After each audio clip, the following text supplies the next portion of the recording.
let's learn the chain stitch. We're gonna work it from the bottom up to the top. So I'm coming in from the back of my hoop. Oop, there we go. I'm gonna go back in to the exact same hole.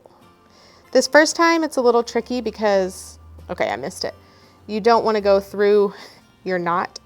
This is the only time you have to worry about it. This is one time when I will actually push my fingers only ever so slightly up against the back of my fabric. Usually I try to keep them out of the way. All right, before we pull this too far, because since we went in the same hole, it will just come undone. I'm gonna go up 1 stitch length. Let's spread this out so we can see.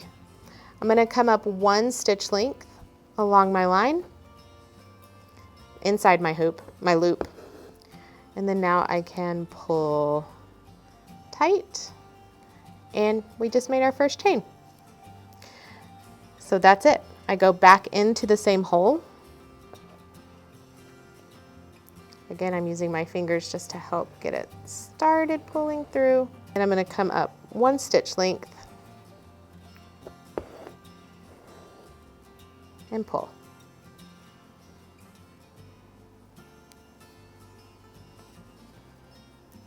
Back in the same hole. The bigger you make that stitch forward, the bigger it will make your chain. So if you take too tiny of stitches, you may have a hard time seeing your chain versus taking bigger stitches as you go. Be careful though, because you will be able to see the line underneath. So if I take too big of a stitch, then when I'm done, I might be able to see that line I've drawn through. If you used a pencil and drew it lightly, it shouldn't be a problem.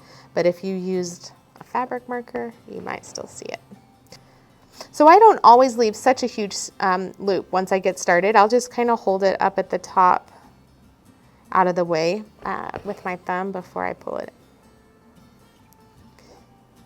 And this is definitely a time when if you are inconsistent with your stitch length, it will be noticeable. But if you know that that's something you have trouble with, then just vary them on purpose. Make some big ones, make some small ones. So it looks like you meant to do it that way.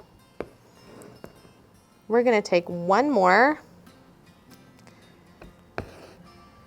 So we have to anchor that chain down, and to do that, I'm gonna put my needle back through on the other side of my loop. Whoop. Really close to my previous stitch. So when I pull it, it just puts a little anchor.